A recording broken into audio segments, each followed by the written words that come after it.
Thank you for joining us tonight on another episode of Breaking Reality. I am your host, Joshua McGuire, and with us tonight we have Liz Foy with us, and we're going to be discussing energetic boundaries and when the healing process is rushed. Liz, thank you for being on the show with us tonight, and if you'd like to introduce yourself and let people just know a little bit about you, we'll get started into the conversation after that. Awesome. Thanks so much for having me. I am so excited to be here and excited to chat about this topic. My name's Liz Foy. I live in Louisville, Kentucky. I travel the world, specifically like Southeast Asia. I really love questioning why we do things the way we do, why I do things the way I do, where my beliefs came through from, and I like discovering different cultures and healing modalities. And as my introduction, I guess, kind of pertains to what we're talking about today, energetic boundaries, and specifically as a healer, are energetic boundaries. I've been, I've had intuitive gifts all of my life. A lot of them were forgotten, of course, after early childhood, when I kind of learned that they weren't appropriate or allowed or any of those things. And then when I became a healer, as a massage therapist and then as a Reiki practitioner, and started kind of tuning back into those and going through the many layers of an awakening process, a lot of those gifts came back, and I had to kind of figure out what my purpose was with those and what felt most life-giving to me and how I felt like I could support others best with that. Now I do a lot of life coaching, business coaching for spiritual entrepreneurs, and I'm a Reiki master in Asui Tibetan as well as Karuna. So I do a lot of teaching, not only of Reiki, but also of energy healing and tuning into your own intuition, whether you identify as a healer or not. And for me, that has been a huge, huge learning curve of how to best serve others, getting my ego out of the way, and knowing that I don't have to prove anything, and knowing that the way of helping somebody the best isn't always pushing them through the door of healing, and isn't always tuning into every little thing that their soul has that it's willing to share, that that's not always the best, and that that can kind of be a burden. I went through many stages of receiving too much information for not only clients but just people in general, and so I really, really love teaching people how they can tune in and protect their own energy, and also recognize that they do have quite a bit of control over how much information they receive from somebody else, and how to honor those boundaries, of how they're offering healing to others.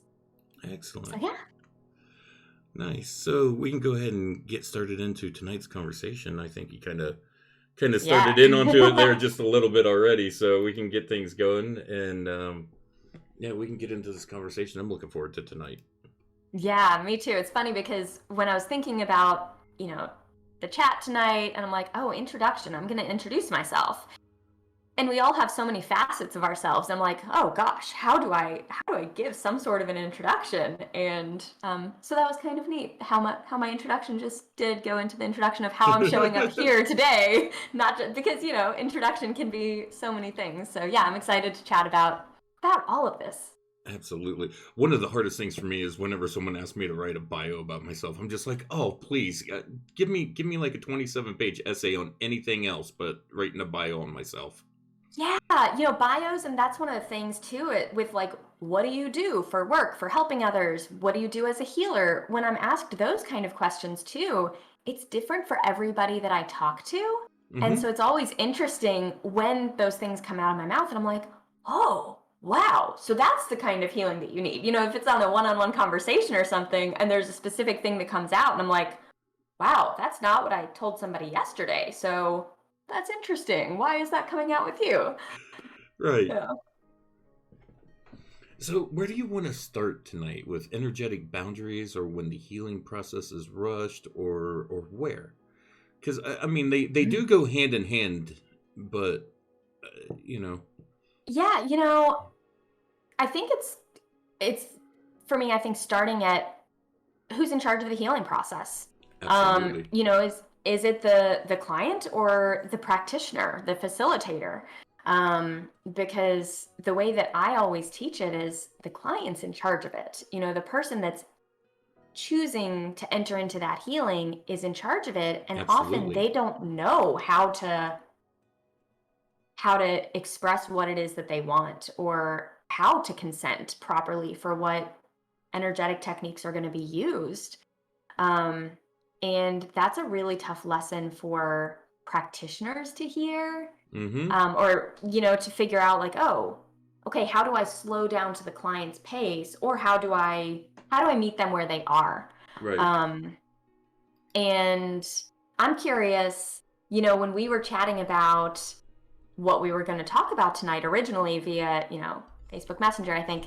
Um, I'm curious what came up in your mind, if there were any stories that either you've had or that you've heard from other people about, like, their healing being rushed beyond what they were comfortable with. Not so much. I mean, I think it's a big part of it is because people don't really understand what they're getting into with the healing process, and some people want to rush it themselves and not Yes. realize that it's not going to be a 2-hour session and this is over, or it's not going to be going through this one ceremony and it's over. Now, you Mm-hmm. can gain a lot of healing in that time frame, Yeah. but there's a lot of stuff that goes on after. The integration work that comes Yes. after, to me, is where the real healing really starts to work. And I Mm-hmm. do want to touch on something that you said just a little bit ago, with the fact that the client is in charge of their own healing. Yeah. One of the things that I really like, and I've said it a few times on the show, and I tell people you'll probably hear me say it, hundreds of times more before the show runs its course of whatever it's going to be, is a healer is someone who teaches people how to heal themselves.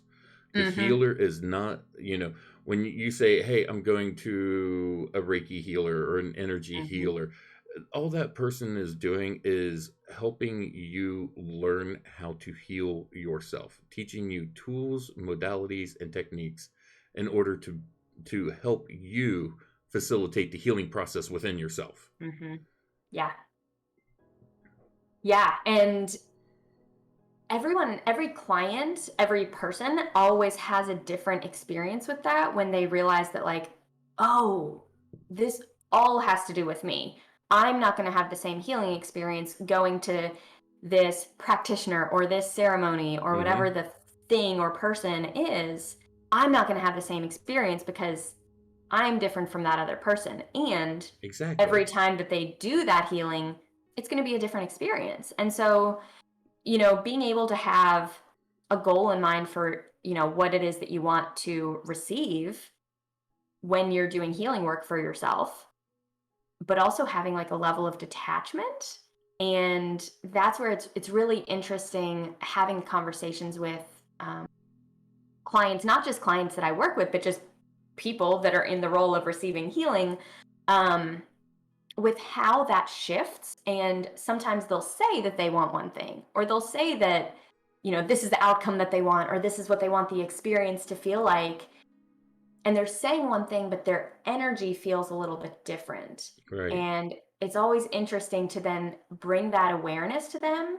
And a lot of times there's so much, like, training almost that needs to go into helping the client or the person. I'm just going to be using client. Um, and when I say client, that doesn't, just like you said, like, it's anybody that's receiving healing. Right. Anyone can be a healer also. So a healer can be a friend that you're talking to. A healer can be anyone that's helping to facilitate those things. And when I say client, that's kind of just because that's the verbiage that I use when I'm training healers. Right. Um, so client is really anyone that is wanting to receive that energy. And so often there's this training that has to happen first, of them feeling safe within their body and understanding what it feels like when their body says no, or when their spirit says no. And so many of the people that end up in my world, unfortunately, have had trauma in life. We've all had trauma in life, whether it's, a big T trauma or little T trauma, as it's often referred to. Or if it's a trauma from healing. And I have a lot of people that end up coming into my world that have had trauma from healing where they were kind of pushed through the door of healing too quickly, and the practitioner's ego got in the way and things were rushed in their healing journey. And they then have this like recon spiritual scar tissue to deal with because they Right. didn't know that they were in charge of the session or the ceremony, and that they could not only verbally and physically say no, but energetically, that it's okay for their spirit to say no to things. And so there's often this like kind of reteaching of people of like, you're in charge. Let's figure out what safety feels like in your body. Let's figure out what like a yes or a no or a maybe feels like. And that has to be the starting point. And I always encourage my clients to get in touch with that. And when I'm training other healers, I'm always very adamant on them learning how to connect with clients and really empower the clients to know that it's their healing session. It's the client's healing session. Absolutely. And that's really important. I've told people before, if you go to someone who claims to be a healer and they say, I'm going to heal you, stop right there. That is a red flag right off the bat. Yeah. If they say, I'm going to help you learn to heal, or I'm going to help you through the healing process, that's what's really happening. But when they start trying to take credit for being the one that's going to do the healing process, that's ego getting in the way. Yeah. And it's so tough because when I look back at my journey as a healer, now that I have the memories of myself as a child and my intuition, I kind of realize where I had some of my natural lessons of not reading people's energetic diaries, as I like to call them. But also like I had my major like remembering of my gifts, if you'd say, after my first Reiki training, which was in 2008, I think. And I had like, it was pretty awful, actually. Often healing is even put out as like, oh, it's this wonderful thing. And it's like, oh, it's not always. No. And after like my Reiki attunement, I suddenly was like bombarded with everything that people were thinking and feeling. And like, I would touch people and I would like see things from their life. And I hadn't learned how to put up those energetic boundaries. And so can I cuss on here? Oh yeah, absolutely. Okay. Absolutely. It was fucking exhausting. It really is. Like I was so incredibly exhausted, and I felt like to be the best healer possible, that if I was given these gifts, if I was able to sense and feel all these things, that it was my responsibility to take on all of this so that I could have all the information necessary to heal them. No, and it's not. No, because that can overload you, wear you out, pull you down. Yeah. And it's a matter of being able to focus and channel what you need coming in. It is important that you can connect with the client, that you can connect with the person that's needing this healing, and that you can kind of sense and see and feel where things need to be led. Because a lot of times, like you said, they don't know. They're coming to you and just with no clue, no idea. They're going, I need help, and I don't know how to do this myself. And as a healer, it's the healer's job to help facilitate pointing them in the right direction. Mm-hmm. And knowing that direction to point them in is part of that process. But you can get overwhelmed yourself, and it can wear you down and make it to where you're just kind of lost in the cloud of everything that's going on.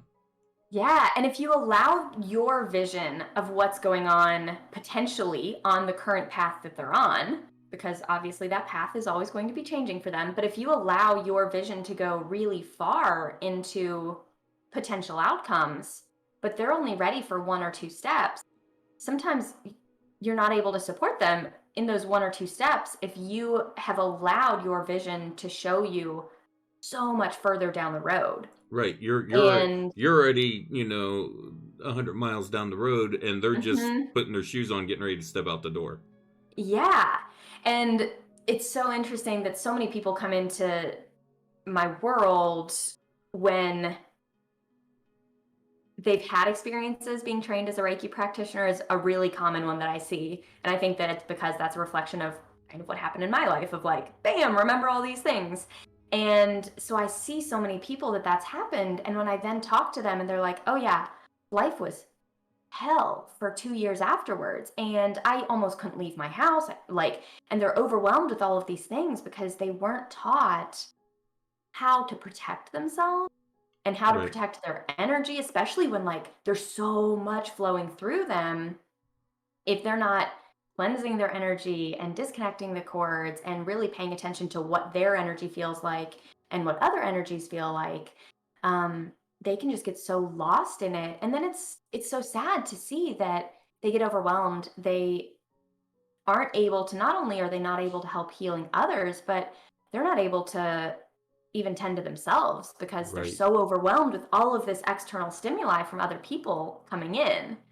And so often there's like this healing aspect that needs to happen from the trauma of receiving so much information, feeling this burden of like, if I'm sensing all of these things, it's my responsibility to sense them and to do something with them.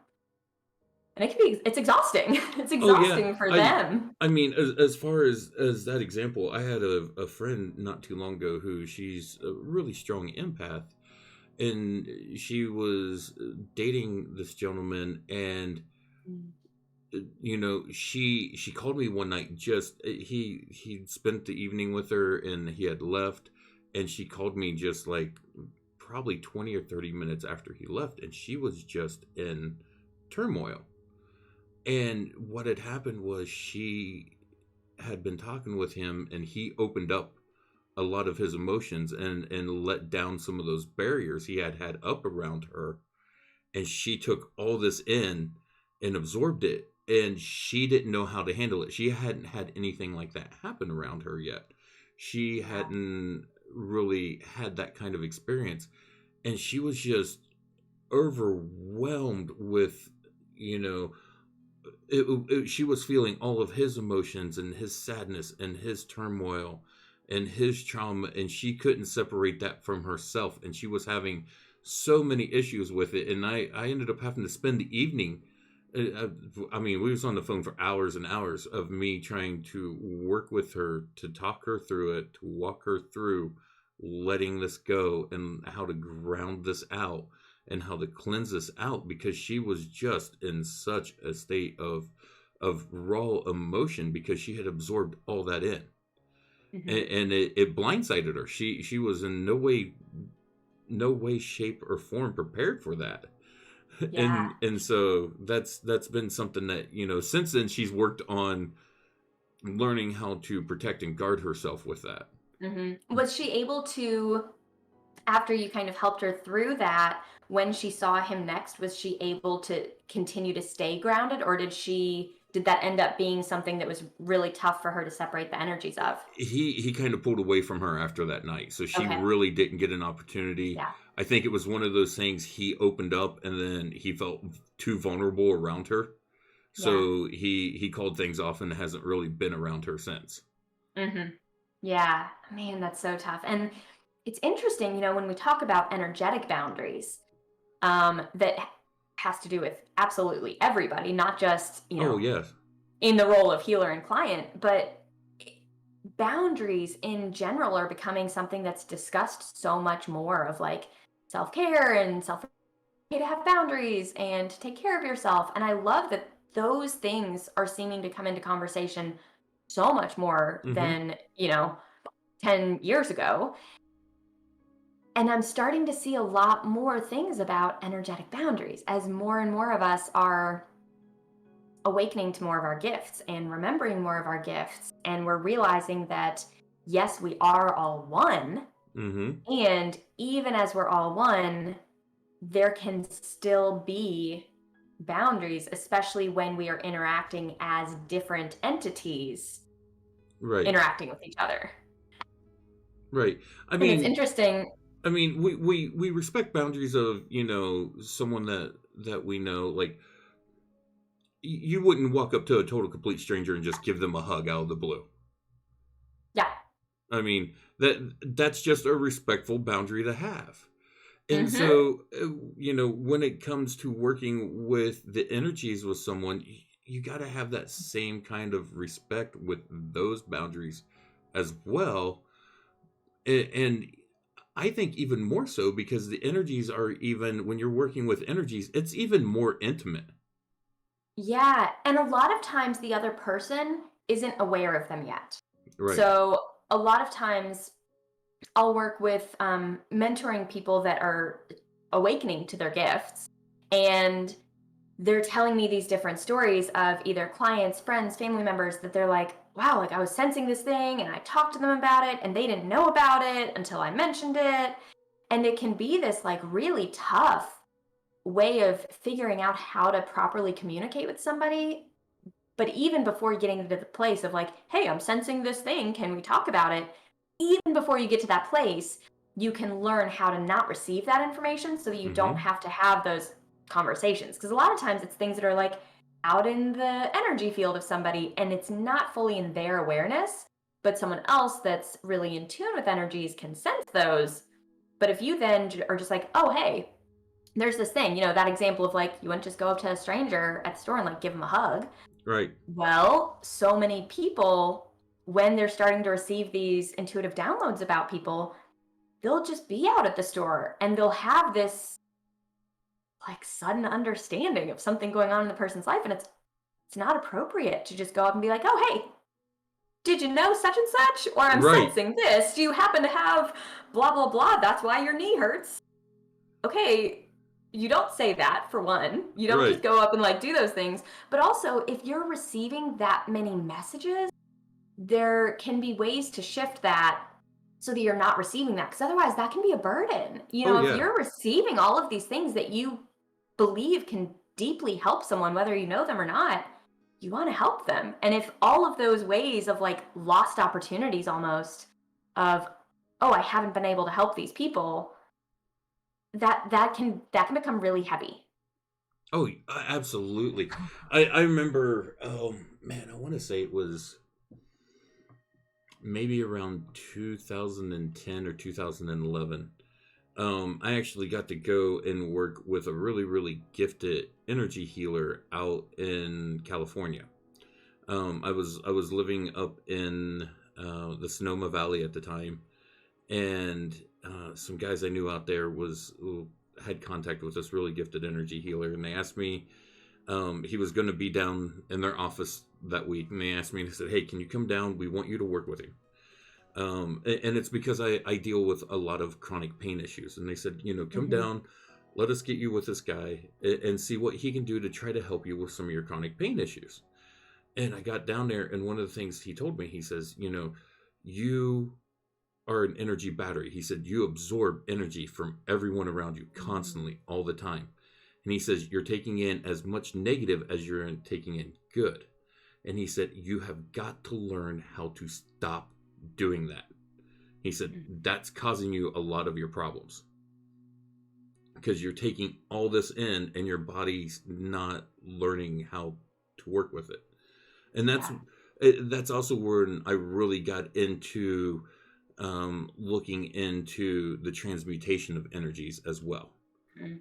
Because since I was absorbing all these energies in, I needed to learn how to transmute them and put them back out in a positive manner. Mm-hmm. And so Yeah. that was a really critical part of my personal training along that point in time. Uh-huh.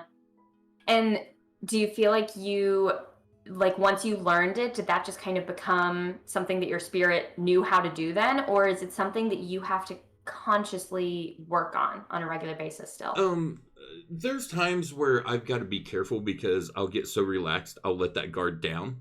Yeah. And then as soon as I start to feel you can feel starting to absorb those negative energies in, or just taking too much in. And Mm-hmm. then it's one of those times, okay, hold on. I've laxed, I've let things down a little too much. But there's times where letting that down is appropriate, and you need to do that to be able to really feel a situation, or to really work with someone that you're working with. But, if I'm out at a concert with some friends or something, that's not the time or place. Yep. Yeah. Yep. And it's tough too when people know that about you, and it then can become almost like a party trick of like, if someone has had a really great experience with you, or they've been like, oh my gosh, he was able to help me so much, or he had such great insight, like, hey, can you what's going on with her, with me, or whatever. And like, those are really tough situations too, of like, okay, what's appropriate for me to tune into right now? Right.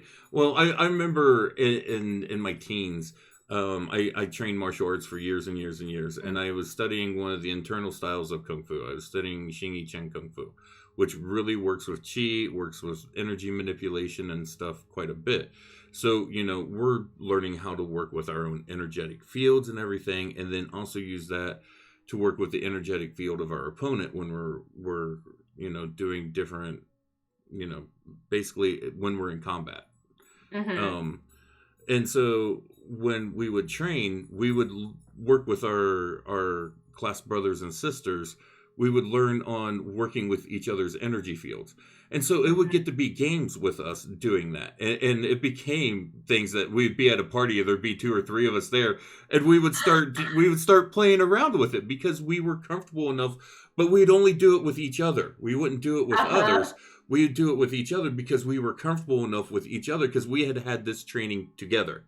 Yeah, you'd had And that training, you'd had those conversations, and you guys had kind of figured out what those boundaries were with each right, other. right. And so, yeah, when you mentioned that it could be kind of a party trick in a game, yeah, we got that way at times. We played around with it. It was something at that point in time for us that was kind of fun. And Mm-hmm. then as I got deeper and deeper into things, it's like one of those things. It's like, okay, well, that was fun, but there's also a lot more to this. And Mm-hmm. the seriousness with some of it started to come in, to where it's like, okay, well, maybe this isn't something we should be playing games around with. Yeah, I had a similar experience with, once I started having a lot of my intuitive gifts coming back, and it became this thing of like, people would ask me to read them or to do different energy healing things or energy movement for them. And the ego stepped in of like, Oh yeah. okay, they're asking for it. I want to do it. And a tangent about me is I really like to own up to when I fall short. And I also recognize that I'm probably going to continue to fall short. I might listen to this years down the road and be like, years down the road and be like, wow, there's a lot more that I didn't know then. And so I like to point those things out in the past Mm-hmm. in a way of being like, yeah, I kind of messed up, and it's okay to recognize that and kind of go on from it. And so when I was kind of awakening to some of these gifts and people were like, oh, do this or read this or whatever, I would almost tune in for like, okay, what's the most dramatic thing I can find? And I would like read their energetic diary and be like, oh, I got one. And I would like, it was because they were, kind of like wanting me to go as deep or like find something shocking for them to prove that like this energy stuff is real. But I wasn't always doing it in a loving way. I was doing it in a place from ego, not what they needed. Right. And looking back, I'm like, oh my gosh, the harm that I could have, like the harm that I probably did cause. And that's one of those things that, I mean, first off, that you will even admit that is amazing. That's a really good thing. And people who are working in this field, who are early in their training, need to realize you have got to keep that ego in check. Yeah. And there's times where I in the past, I let my ego get out in front of me at times. Mm-hmm. I would get too arrogant or too cocky, or think that I knew everything, and then something would come along and knock me on my butt and teach Mm-hmm. me a lesson. Yeah. And I mean, our egos are part of us. Our Yeah. egos are going to step in. And it's so important. One of the things that, I always teach my students is to be sure that they have some sort of ritual that isn't just a mindless habit, but that is truly directing their energy with what to do. And one of the things that I not only say to myself before working with someone's energy is, but I also really kind of feel it, and it has a certain feeling to me of I ask that my ego step aside so that I can be a clear and pure vessel. And there's times where it will take me many more minutes before I can proceed with a session until I can be in that space, because I can feel when my ego is kind of like pulling me towards Mm-hmm. something. And the same with clients. There's times where I'll just tell a client that I don't feel like it's a good fit. And sometimes that's a lot of times. I would say, I mean, it's an interpersonal relationship, but it's because of me. And I can recognize that, like, sometimes I'm not a good fit because I wouldn't be able to get them to where they need to go, or Right. because I wouldn't be able to detach myself from certain things. And it is tough to have your ego step aside when clients are telling you all these great things and they're telling you how much this is helping, and they're telling you, like, especially if they're kind of saying like, okay, like, yeah, that's great, like, go deeper, do more, tell me more, read more into. But if they are using you as the only way to access that information or to access that healing, then that's where it's like, hang on, we have to pause and remember that you are the one receiving the healing. Right. The client is the one doing the healing. I'm just a facilitator. So if there ever is that displacement of energy or appreciation where it's going all towards me, not towards themselves or the energy that I'm channeling for them, then there very often needs to be like a direct conversation, Right. so that they're not attaching that outcome to me. Right. They need to realize that they are in control of that healing, that they are the one Hmm. that's bringing it within themselves. That way it Yeah. empowers them instead of them thinking that, Mhm. okay, well, I'm having a rough day. I need to go see Liz. Yeah. And this story just popped up in my head of a client that I had a month or so ago, and we were working with some different energy healing, and it was an in-person session. Most of my sessions are virtual, but this was in person, which was really fun. And I was working with her, and before I laid my hands anywhere on her body for any of the energy healing, I was asking very directly. And at one of the points, like, I needed to lay my hand, it was either her chest or her belly, but like an area that's really tender, Hmm. and can hold a lot of trauma. So I wanted to be sure that I asked directly for consent, even though she had told me at the beginning of the session, yes, that's fine. It still felt like to me like I needed to ask again. Right. And she said, yeah, absolutely. And I very gently, like, placed my hand, and even though she had said yes multiple times, even, immediately her spirit was like, no. And I was like, whoa, okay. So I backed off, and then I could sense that she was kind of like, what, wait, like, do more, what's. And so I was able to then kind of walk her through, like, I think that there might be a bit of a disconnection of honoring when your spirit is saying no, or when your body is saying no, and that more isn't always better. Finding, Right. like, the practitioner telling you more and more and more isn't always better. Sometimes it's those very gentle invitations deeper into yourself that are the most profound, because they're going to last the longest. Right. But it's It's tough to separate your ego right. as the practitioner. It's learning when is appropriate to go deeper and when it's time to just stop and allow the integration to work.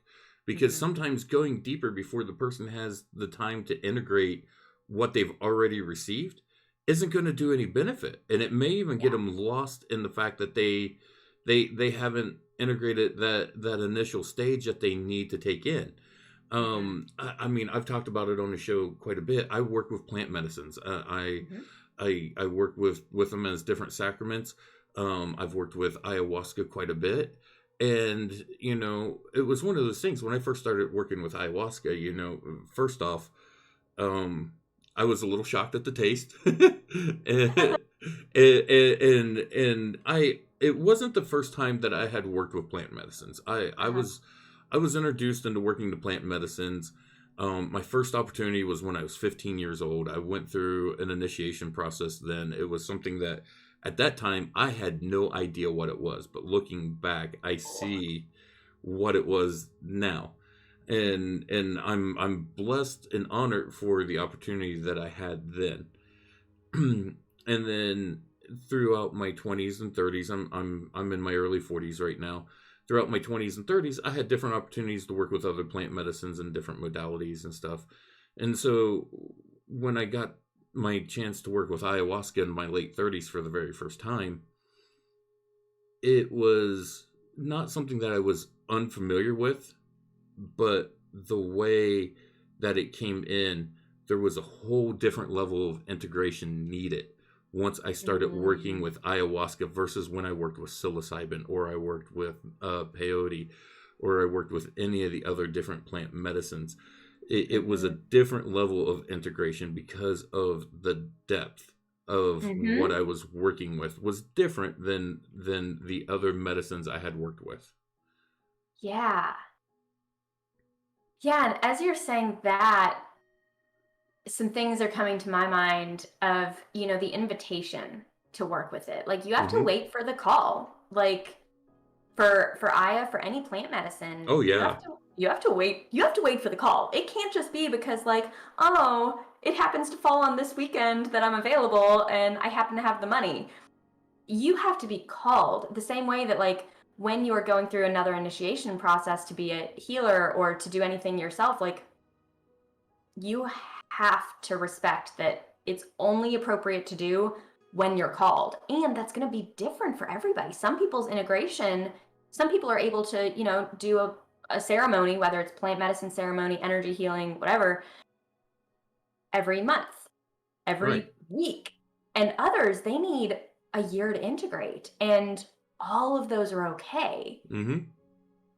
Even myself, and I've worked with ayahuasca extensively Mm-hmm. over the last several years. Once I started working with I really, really got deeply into working with it, Wow. and using it as a sacrament that will allow me to go deeper. In the first several sessions of where I worked with it, it was all working on myself. It was interpersonal work. And then it got to a point to where I was using it to go and sit with spirit on a deeper level and receive training, to receive knowledge, to Yes. receive wisdom. That Mm-hmm. that after I had done some of the interpersonal work, but then there's still times where I go back even now and I'll have a session and I'll get into the ceremony. I'll start to get into working with the plant medicine really deeply. It says, "Oh, hey, by the way, there's some stuff you need to work on. There's some things that have come up that you need to address." Mm-hmm. And that's one of the things that I find that's beautiful in working with plant medicines is they tend to take you where you need to be, not where you think you should go. Mm-hmm. Yeah. And I think with plant medicine and energy work, there's so many different types of energy work as well as different types of plant medicine. It's not, the integration process, but it's also within that experience, within that sitting with the medicine. Mm-hmm.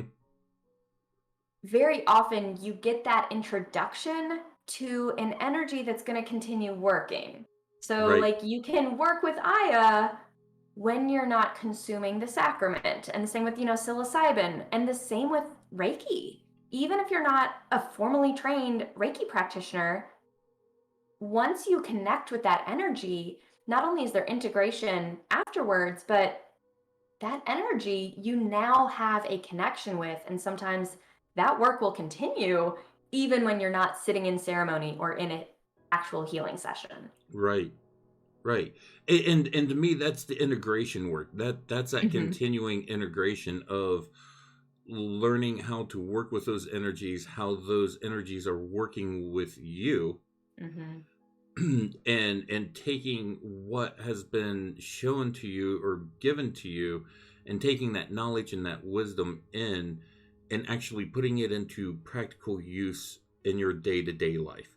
And I tell Mm-hmm. people, you can go and do 100 ayahuasca ceremonies. You can go and do peyote ceremonies. You can go to Reiki healers. You can go to every kind of healer under the sun. You can go and sit in every possible ceremony that you can possibly imagine. Unless you integrate what you have been given from that ceremony or that session, all you did was have an experience Mm-hmm. and you left it at that. Yeah.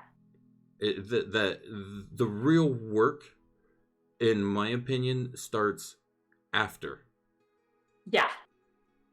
Yeah, it really, really does. And some of, I almost hate to say like some of my favorite clients to work with, but so let me reframe because I almost was going to say like, but that's what I mean, but it's actually not. It's so interesting working with clients doing energy healing and emotional healing work and coaching work that have experience with plant medicine journeys, Mm-hmm. because the way that their system knows how to integrate is totally different, because typically that sacrament, that medicine, has gone to such a deep level physically and on all realms that has shown them how to process and integrate after that ceremony in a Right. totally different way than someone that's never gone into that journey space, and they come in for a healing and they think that the healing happens on the table and then that's it. Right. And when someone's gone into that journey healing space in ceremony, then they understand that Right. that's just the That's the teeniest tip. little piece of it. That's the tip of the iceberg. That's what's Yeah. above the water. What's below the water is where the real healing starts. That's Yeah. where you get down into a lot of it. And it's interesting that you put because I do think the one of the things that plant medicine teaches people is you have got to work with this in a Yes. different way. If Mhm. you are just going to go and say drink a cup of ayahuasca, Mhm. this isn't aya by any I'm like, means. man. I'm not drinking aya on stream, okay? I'm brave and bold, but not that brave and bold to do it on stream. Yeah. It'd be a really interesting experience for everyone Would be. involved. Next time, no. Yeah, on our next show. Yeah. But when you sit down and you drink that tea and you have that experience, you know, it's a profound experience. It really is. And I don't want to take anything away from that actual ceremonial time, because it's really in depth and it's really profound, and drastic life changing things can happen during that. But if you don't take that information and put it to work, if you don't integrate it after Mhm. that, it's all for naught. Yeah. And that kind of brings up a thought in my mind too of what happens when someone basically gets addicted to the healing and they're not doing the integration work, because that becomes an ethical issue. Yeah, oh um, yeah. They get addicted to that sensation, that feeling of the energetic highs.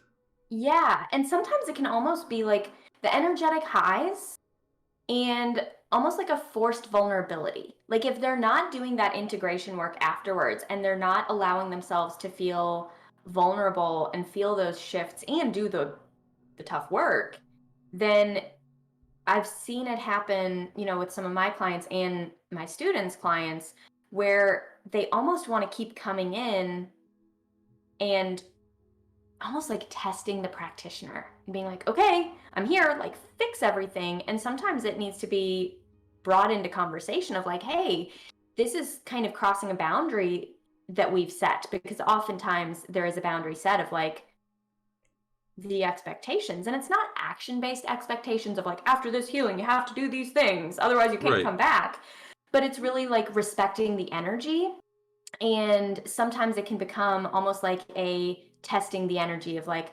okay, energy, I'm back for my fourth time. Are you gonna are you gonna give me this breakthrough? Whether it's putting that pressure on a medicine, like, a plant medicine, or on a practitioner, or on Mm-hmm.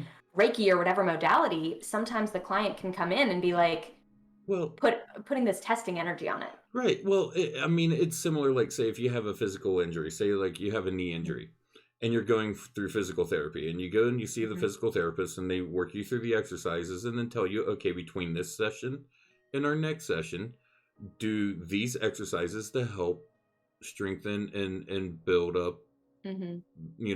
your knee or whatever it is.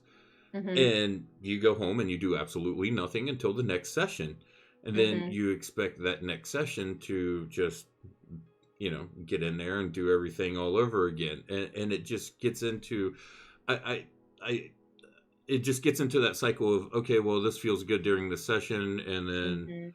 or this feels positive during this session, and then I'm not going to go do anything else afterwards. I'm just going to wait till the next session, Mm-hmm. Yeah. and then expecting the healing to happen, only, like you said, while it's there in that ceremony in that time. Mm-hmm. Yeah.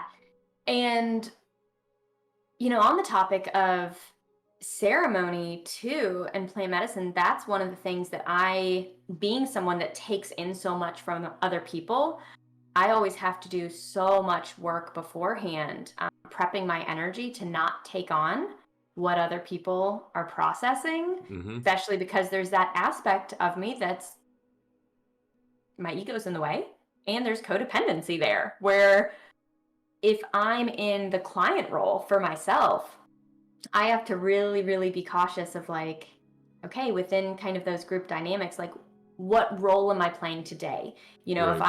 I'm the one that's practitioner, okay, being practitioner. If I'm the one that's client, being the one that's in the client and the one receiving that healing. And, in ceremony, or even in like groups where you're just chatting with like-minded individuals, Hmm. there's that kind of like balancing of, okay, what are the energetic boundaries of how much I step in and give insights, and how much I ask for insights, and how much I choose to only receive and kind of turn off everything else, even when there's dual relationships within those circles.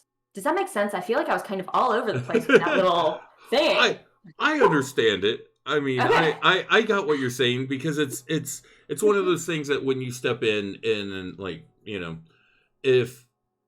if I was to go to a group ceremony for plant medicine, I've Hmm. worked extensively with plant medicine. I understand this, and it gets to the point to where I got to make sure that I'm not trying to overstep boundaries and tell someone else how to work with plant medicines just because I've got the experience doing so.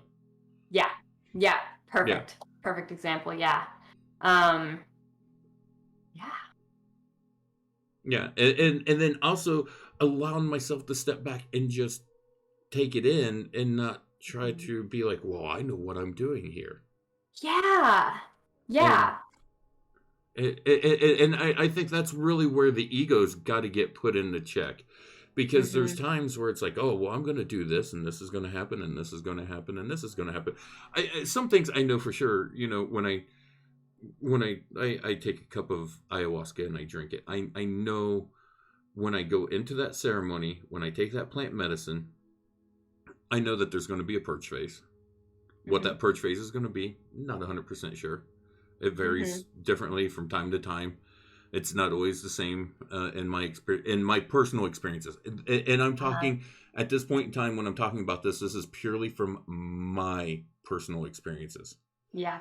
Um, I don't want to try to project this onto anyone else, because other people's experiences are totally different. But Hmm. I know that within a certain amount of time, I'm going to get certain feelings and sensations coming into the body. I'm going to have a purge phase, and then the medicine's really going to start to kick in. Hmm. And then at that point in time, at least for me, I have to just surrender Hmm. and let go and let the medicine take over. Because if Hmm. I try to fight it, it's not going to be as effective. I'm not going to Yeah. get where I need to go. If I'm trying to be in control of things, that's my ego saying, oh, well, I'm going to go do this. So, and it can really muddle things up a bit. Hmm. Eventually the eye is going to take over and tell you, hey, listen, it's going to humble you one way or another. Yep. Yeah. Have you ever had experiences with energy work in that way where you were you felt like you were almost trying to direct what was going to happen? Yes and no. More so where I've been receiving energy work from Hmm. someone else, and I've been trying to focus it into one area or another, and that's not necessarily where it needed to go. Yeah.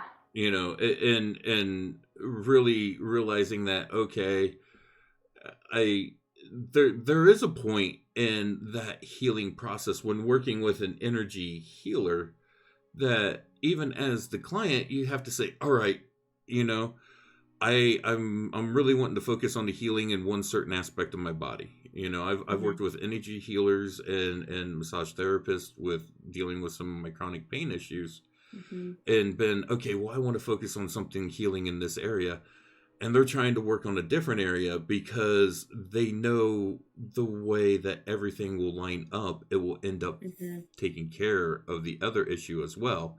But I'm so focused on that other issue, I'm not willing to let that happen. And it can be so frustrating as the client and as the practitioner when that happens, when it's like, shit, I know that you said this was your intention, Right, and that's my intention for you as well. And yet here's what I'm sensing. Here's where I'm being drawn. right, Um, and having some of those conversations and again, going back to what we started off talking about of like the client's always the one in control. And I've had clients where it's afterwards that they bring something up to me and they're like, oh, well, why did this happen? I was wondering. And they were like, I was thinking about that the whole time. I was like, oh, I wish that you would have like asked about that. right, And recognizing that like when you're in that client role and you have a question about something or something doesn't feel right, or you're just wondering like, oh, hey, why am I feeling this, or what's going on, why are we kind of switching what we originally planned, asking that. And right. often that then kind of gives that extra doorway into the next level, the next layer of whatever the healing has in store for you that day. Absolutely. And I've been in that same situation as a client where I've been working with someone, and they've been working on one specific area, and I'm like, well, that's not really what I was after. They're like, well, it's the way the energy is Hmm. going to flow. It's the meridians Yeah. that's going to open up, and Hmm. that is why I'm focusing in on this. Hmm. It's interconnected, but it's like, the other night we was talking about chakras. We've done a few things on the show discussing chakras and stuff. And when you look at the what is considered the seven main chakras, Hmm. there's thousands of chakras in the body, but the seven main are the one that most people are familiar with. Hmm. And if one of them is blocked off, it won't allow the energy to properly flow through the others. And they may be, like, say someone's wanting to really work on their heart chakra because they've got something that's Hmm. really affecting them in that area, but they're blocked off in their sacral chakra. Hmm. That flow of energy coming up through isn't going to reach the heart to be able to really work on that until you clear that lower area out and work with that. Yeah. And so it's understanding that, okay, you want to work on one specific thing, but sometimes you have to clear other things out of the way in Hmm. order to make it happen. Yeah. And having that clear communication between client and practitioner is so important. And sometimes it's really challenging to develop that, Oh yeah. um, especially with someone, if it's a newer relationship of client and practitioner, or if either one of them is newer to energy work Right. or clearly communicating versus just a client just laying on a table and not really understanding what's going on. having that communication is a skill in and of itself of how to appropriately communicate like what you're sensing as client and what you're sensing as practitioner, so that you can really work together as a team for the client to receive that healing. It's tough to have those conversations, and a lot of people aren't. It takes a bit for some people to feel comfortable enough having those conversations from both ends. Right. And especially when it's someone that's new to this, because they may not even know what to be asking. They're Exactly. so, like you said, so new to it. They just, they might feel a draw to work with Reiki Hmm. or with plant medicines or something else, different modalities of healing and stuff.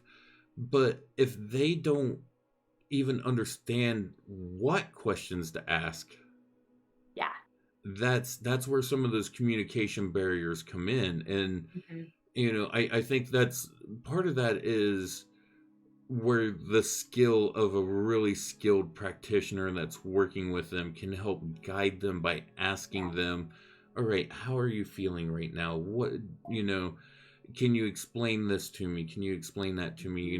How you know just opening up those channels of communication, I think, is a very, very critical part of Hmm. the healing process.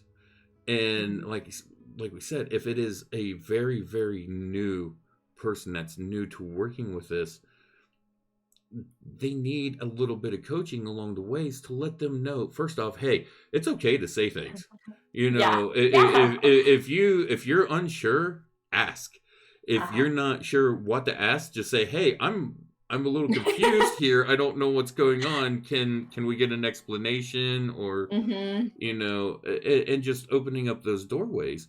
Hmm. And if you are working with someone who won't take the time to explain things to you, to me, that's where that healing process, like we talked about, is it's getting rushed. Yeah. And it needs to slow down, and that person needs to understand what is going on so they can learn to work with it. Yes. And it's different for everybody. So I want to be really cautious to not like I'm having the urge to be like, they should always do this. But, Right.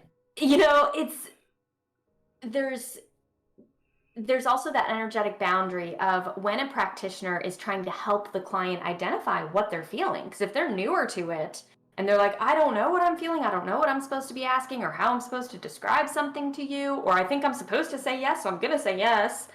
Um, Right, right. there's, Oh, that is so critical that you just said that, because they think, okay, well, I want to say to them what I think they want me to say instead of just saying what you feel.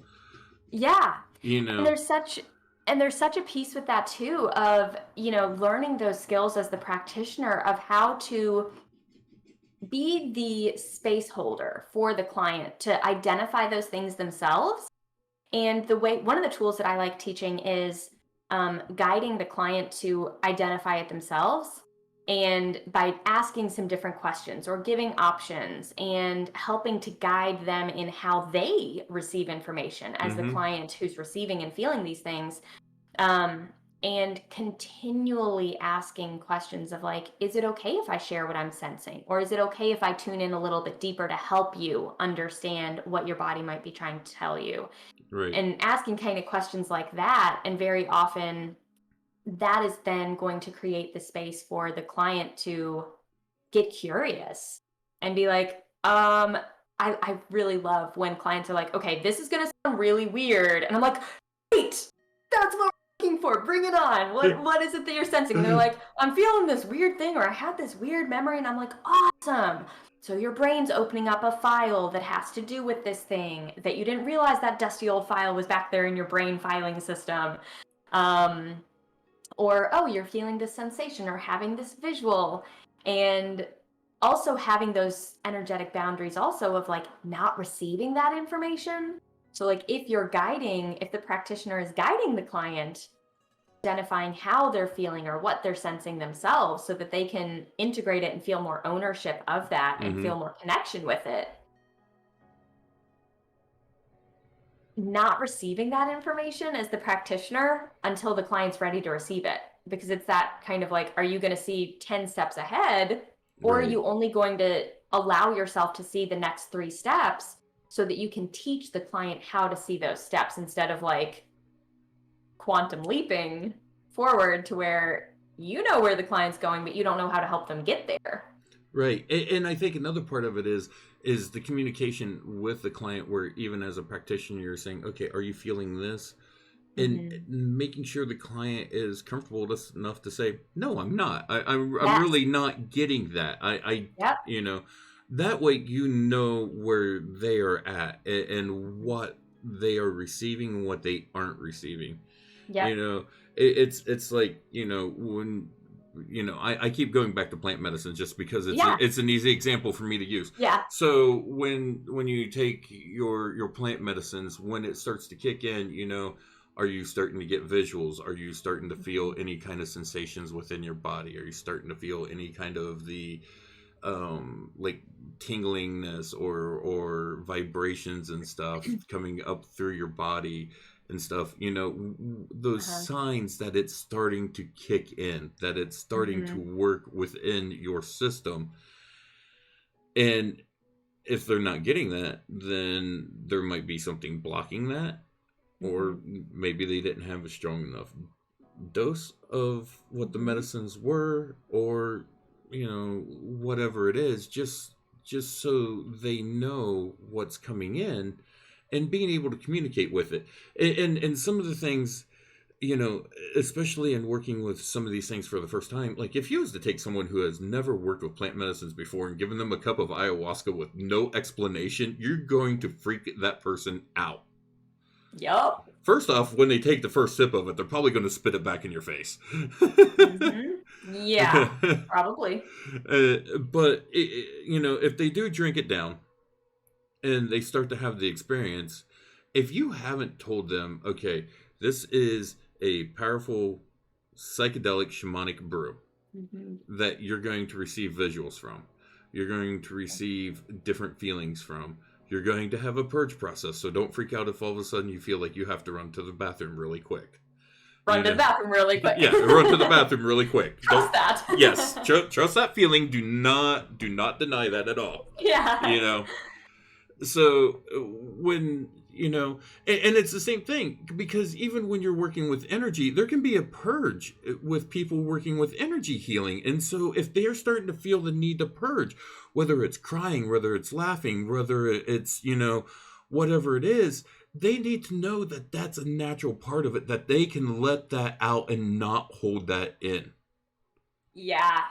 Yeah, I have clients that sometimes during a session, I'll guide them through some energetic purging to where it's almost as if they're vomiting. Oh, yeah. And I mean, sometimes they're like, oh, this seems really strange. And like, I can feel it coming up, and I help kind of hold space for them to feel safe enough identifying and not shoving it down. I'm like, okay, what do we need to do about that?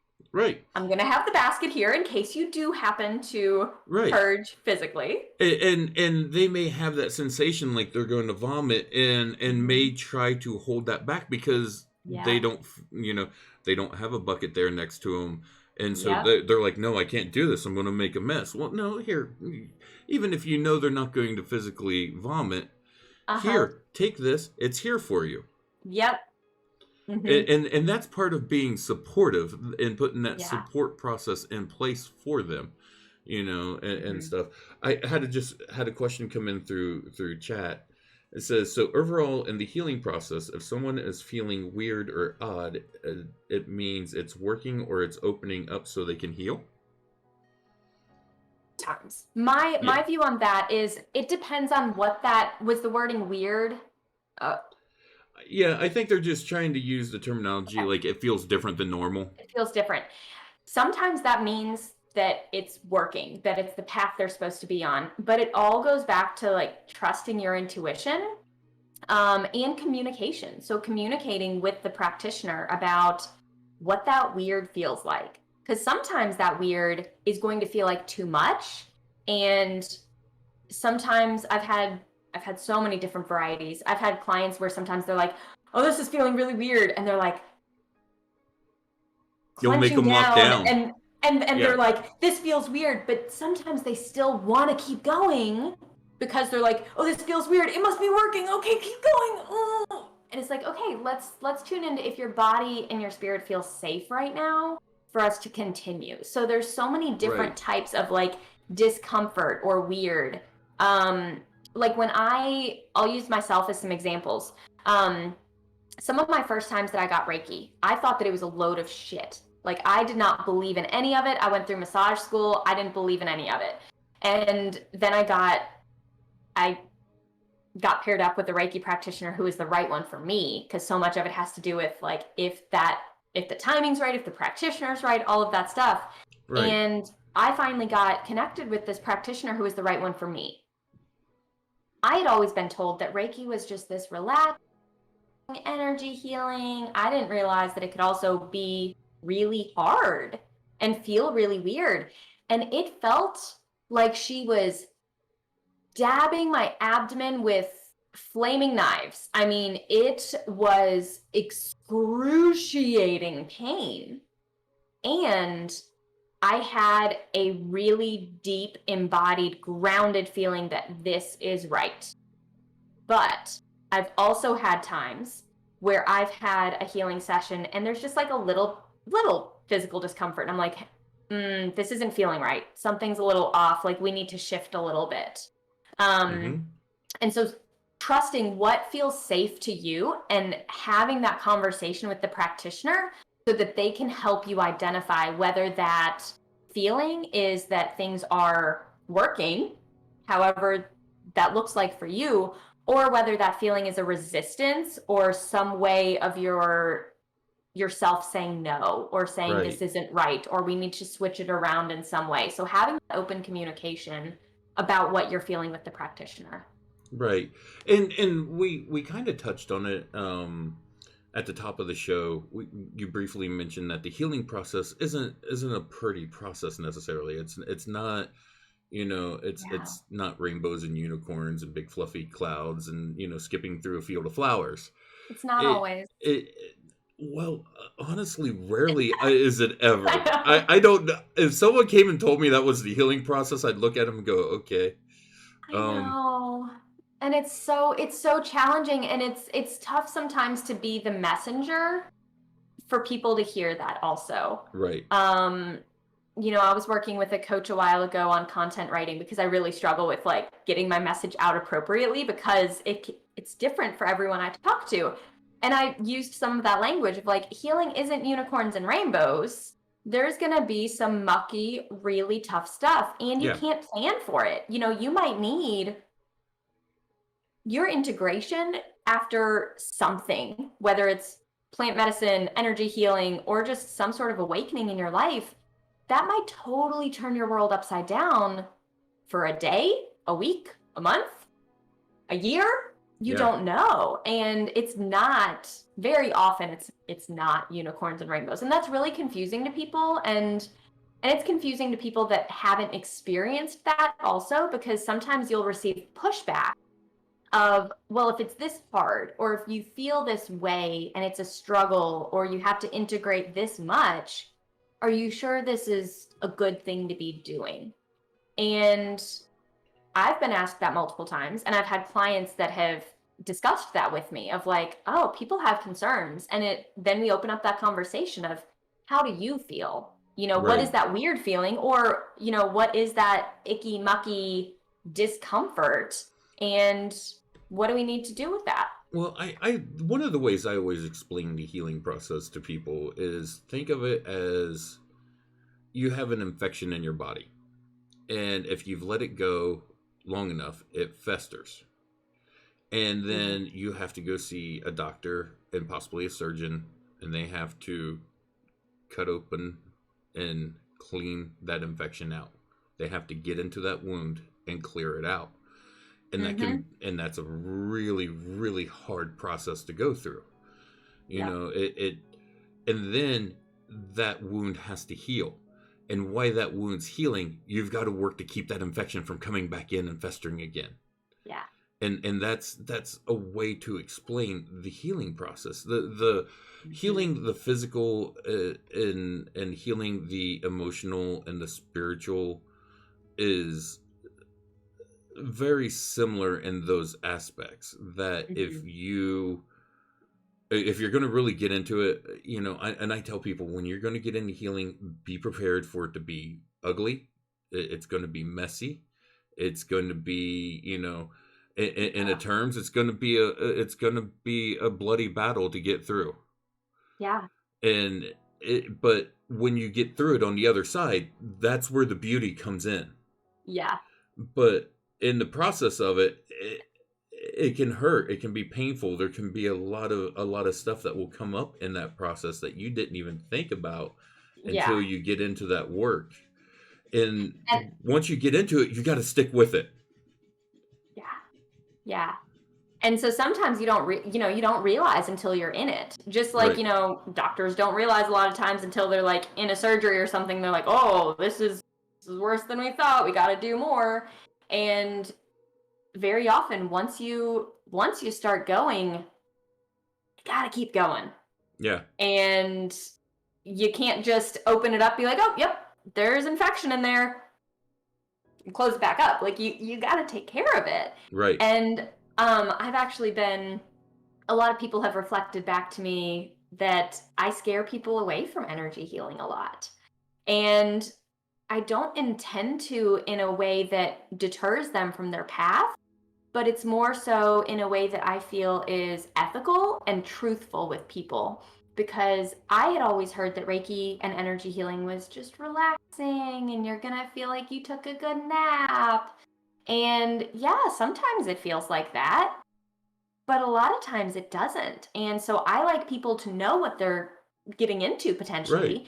And that's not to scare them away and say, it's going to be hard. It's going to be emotionally painful. It's going to end bad relationships that are existing currently in your life. But I like people to be prepared, because I have seen so many people that come to me to heal trauma because they weren't told about what the healing journey was going to be like. So then they have this extra trauma because they didn't realize how hard it was going to be. And then it was traumatic to deal with those things that they thought they were going to just be relaxed. Right. It's that kind of reminds me of like going to a massage therapist to get a massage, and you think, oh, this is going to be so relaxing. I'm just going to lay there on the table. It's going to feel good. And then they find a big knot. Yeah. And the only way to relax that knot is to really dig in and put a lot of pressure in on it. And it's painful and it hurts at that point in time. But once they get that knot to finally release, oh, it feels amazing. Yeah. But and that process, sometimes it hurts. Yeah. Yeah. It hurts in the process and sometimes the next day. Oh yeah. Oh God, yeah. So that's another thing that can be confusing for people is after energy healing or plant medicine ceremony, if they then feel, worse the next day, and they're like, wait, what happened? What? I thought I was going to feel great. Like, I like to let people know all of the possibilities and kind of have essentially like a safety plan in place of like, will you be able to create the space to integrate and process this? Right. Or when those things come up, are you going to be like shoving them down because your life doesn't allow for those things to be at the surface? Right. I mean, I've had plant medicine ceremonies where I come out and after the ceremony, I'm energetic. I'm wanting to go do things. I'm ready to go. Let's go for a hike. Let's go do something. I don't want to sit here. And then there's some of them where it's like, okay, 2 days later, I'm still trying to drag my butt up off the couch. Yeah. And it's just because it's hit in such a total different way. The integration process is totally different, and it takes, like I said, some of them I'm like, all right, I'm ready to jump in a car, go for a drive, or go on a hike, go do something. I want to get out in the nature. I want to get outside. Other times it's like, I'm not leaving this bed for a month. Yeah. Not that I literally didn't leave the bed for a month. It's just that's how you feel. Yeah, and all of those things are okay, and it's so important to honor that each of our journeys are gonna be different than someone else's, and each journey that we have, each healing session that we have is very likely gonna be different than the one before, so you can't just Hmm. plan that, "Hey, that's how I felt last time, so this is how I'm gonna feel this time." Like, it's gonna be different. Oh, absolutely. I don't know that any of my Aya sessions have been Yeah, the same when I've had them. Each one yeah, is different. There's different integrations. There's different things that I'm processing, different things I'm being shown. mhm, There might be some similarities in between them. Um, or if I haven't fully worked through something, then I'm showing the same thing again and again and again on that spiral path until I finally get that aha moment that everything clicks. mhm, And to me, that's just showing that I either didn't understand the message when it first came through, or I didn't integrate it properly. mhm.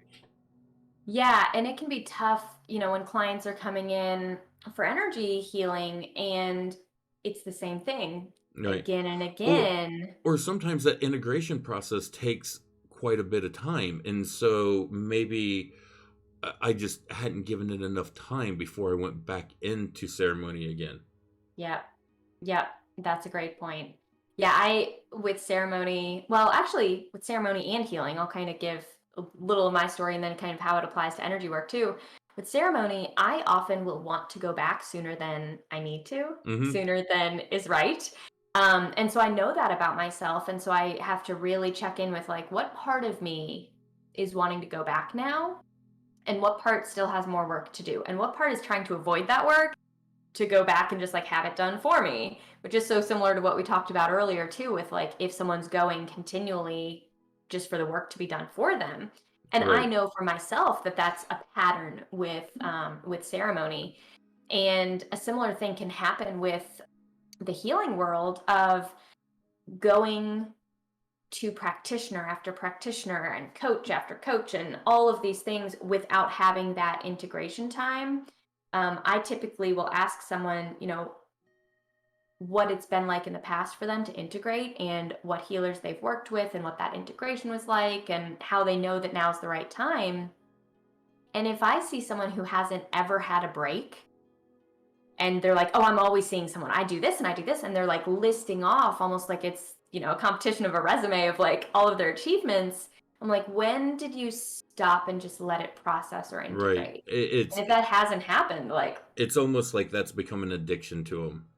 yes. Yeah. Yeah. That And it's that going so through that process, it's like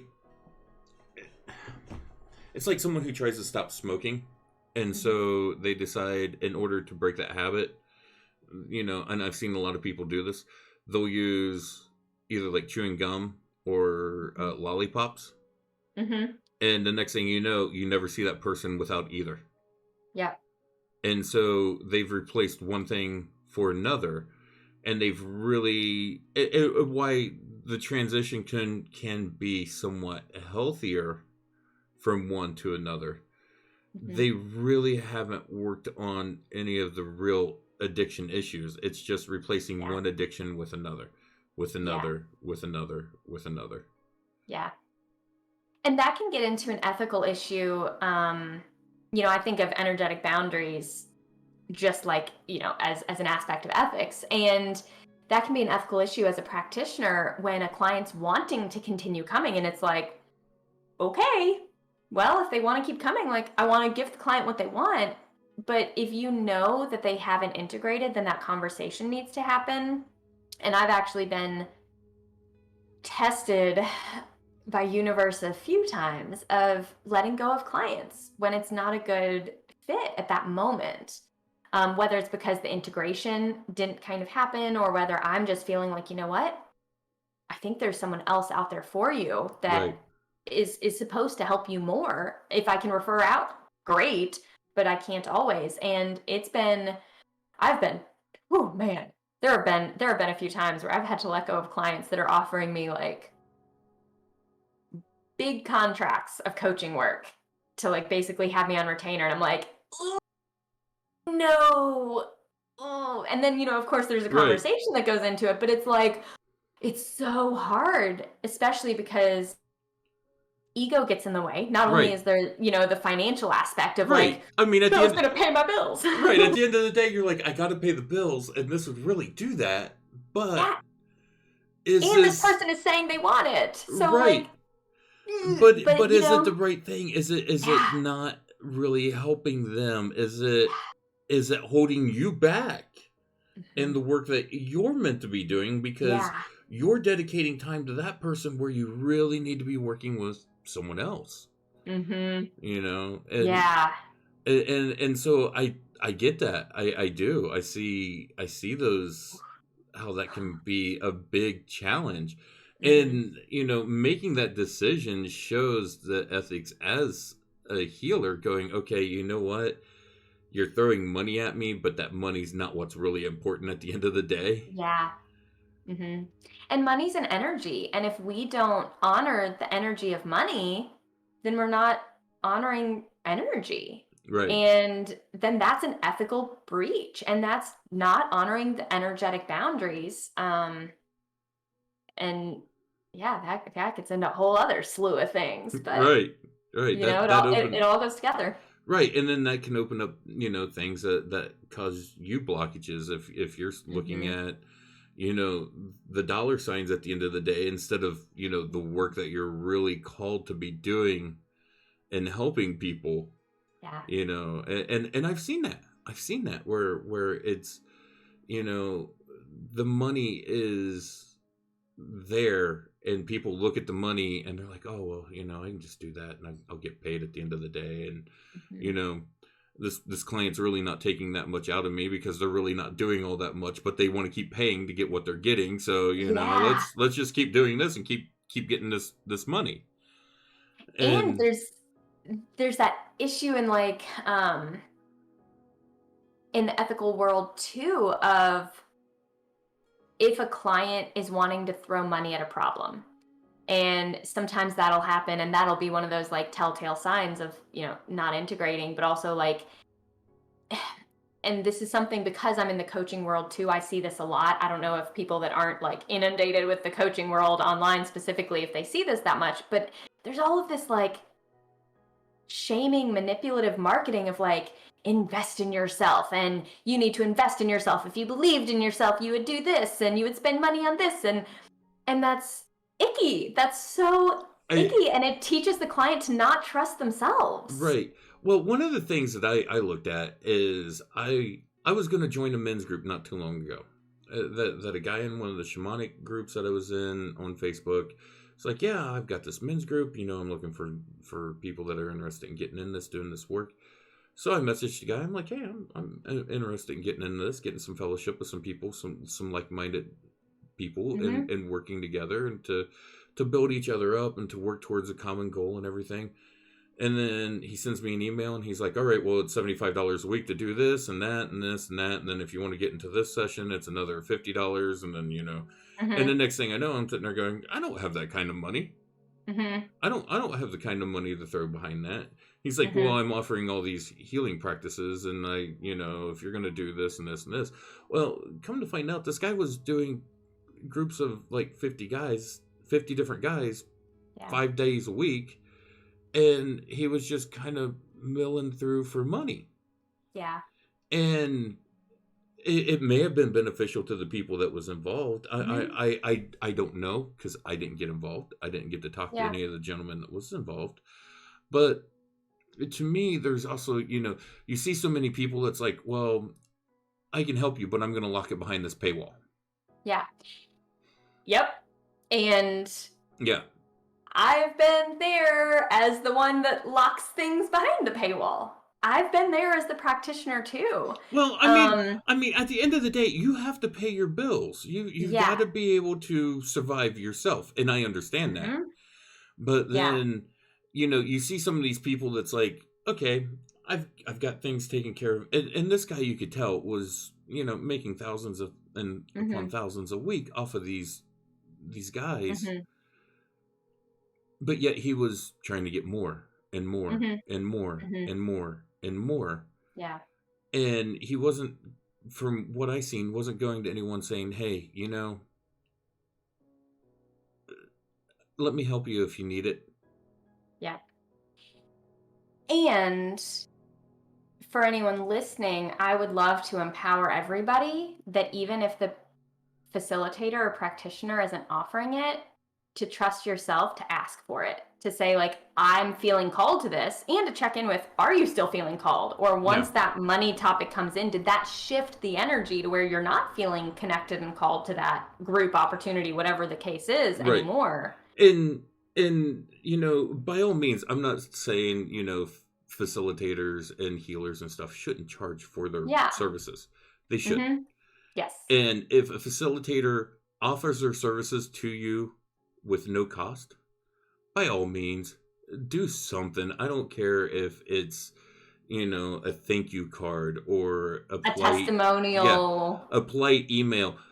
Honestly, I tell people, if you want to help me out with this show, versus money, which money will always help. It will help pay things, it'll help with the expenses, help up the production and everything. But if you truly, truly, truly want to help the show, tell someone about it. Yep.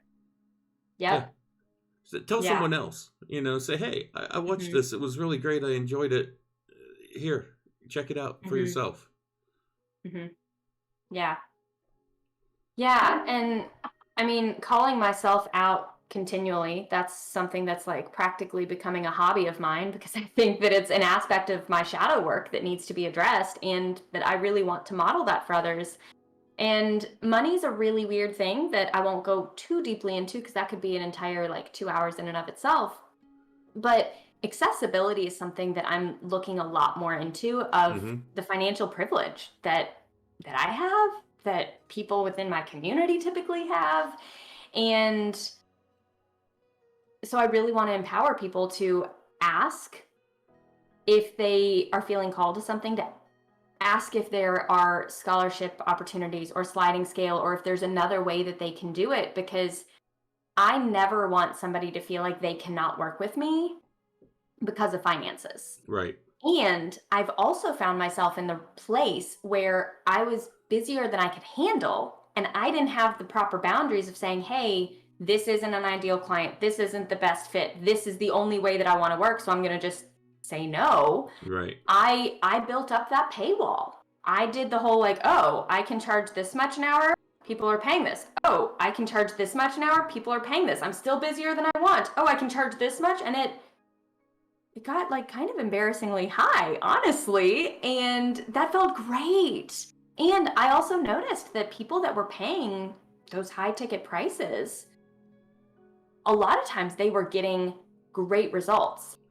And well, there is something to be said about, if someone is willing to put this out, then they're willing to do that work too. Yes, but not always. And so I started realizing that I assumed, I made the ignorant assumption that people would ask me for a discount, or they would let me know that they weren't at the financially privileged space that other clients were at, and that they were still feeling called to work with me. I thought that they would reach out if finances were an issue, especially if I was saying oh, you wanted to work together, but then very often they would give me another excuse of why not to.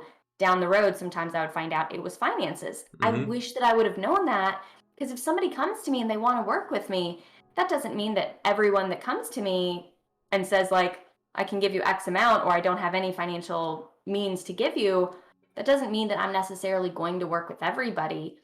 But if someone is feeling called to work with me, and I'm feeling called to work with them, but they don't have the financial privilege to pay me my standard rate, I want to do something to make that work. And I think that needs to enter into conversation a lot more, along with all of these other things with ethics, because there are ways. One of the things for me is, and I've had several people tell me this, and this is just a point for me to bring this up and kind of vent it out. I have problems putting out there for people to donate to the show, to donate for doing this. And I've had several people tell me, you need to put it out there where people can do it. If they want to do it, they'll do it. But part of me says, there's part of me that's like, well, I've got the means to do this. And there's been people that's helped me out. Like I've got a brand new microphone because a viewer gifted it to me. Got a really high quality microphone. Another viewer just messaged me today. There's a new headset coming in. This one's kind of busted up a little bit, and I mean, if you can see, it's held together with a zip tie right here and stuff. I've had this for 12 years. It's traveled the country Wow. with me. It's gotten banged around. It's Uh-huh. still functional and works for now, but who knows if next week it will still be working. Mhm. And so it's one of those things. Things are coming in to help out with the show, Mhm. and I don't necessarily need to go into my finances, but I don't have a lot. Mhm. I'm actually on disability, and Mhm. so I worked through on that process. But I've got the means to do this. Yeah. I was doing streaming and stuff before I decided to switch over to start doing the podcast. I decided to go away from the streaming to do the podcast. And so, but there's part of me, like when I was doing the video game streaming, I had no problems. Hey, you want to donate? Hey, you want to Yeah. subscribe? Hey, you want to do money? But for some reason, when I switched over to this, because it was doing spiritual work and getting information out there, something changed, and I'm like, I Mhm. don't want to charge people for that. Yeah. I don't, and I'm being told by people that I need to. I'm being told by a lot of my mentors. I Not that I need to be like, okay, if you want to watch a Yeah. show, it's $4.99 for to Yeah. watch a show or whatever. You got to pay a monthly subscription or whatever to be able to access it. It's Mhm. one of the reasons why I have. Like, I've been looking at other places to put the show up besides just going through Twitch and YouTube. And some of the places lock them behind paywalls. It's like, well, Yeah. if you don't have a subscription, I'm like, well, nope, not going there. I don't want to do that. Mhm. I can make some money off of it if people would go there and pay and then access the show and watch it. Mhm. But I don't want it locked behind a paywall where someone can't get access to it if they Yeah. need it. Yeah. And so it's been a struggle for me to say, okay, I'll accept stuff if need be. Mhm. And it was even hard accepting some of the things that have been donated and gifted in here even recently, and it just started recently when this was happening. Mhm. It's been hard accepting some of those things, and but at the same time it's helping me take things to a different level. Mhm. It's helping me take the show to higher production. I was Yeah. able to go from an okay microphone to one of the more top end microphones out there.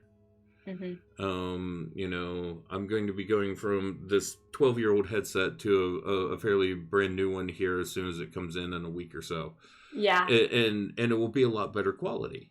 Mhm. And it's things like that help the production level go up and help being able to put more out there, but sometimes it's hard to accept those.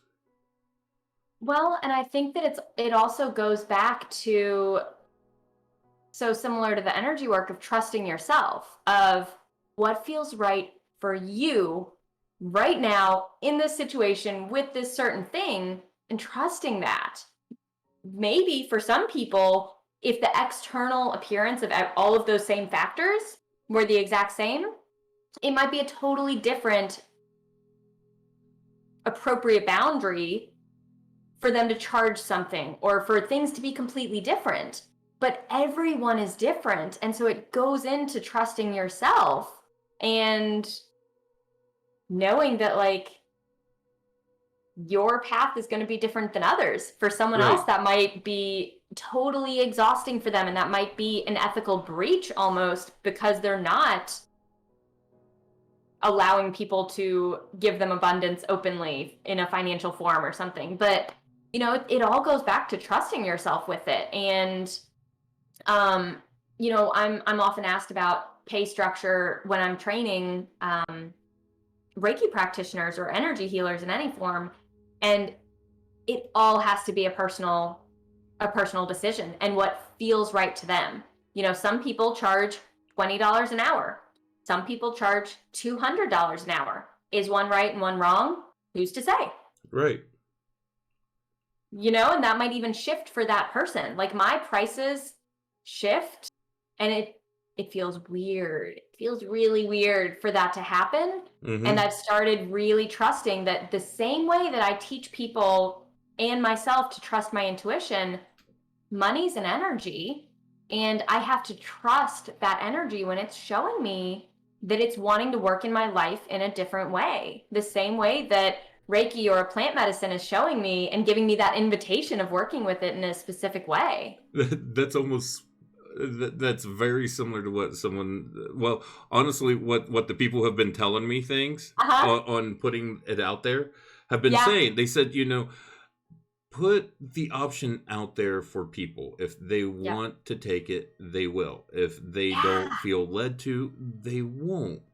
Yeah. And I don't know. I guess part of it is I don't want to come off like I'm trying to ask for or demand or require anything, because I'm going to do the show no matter what.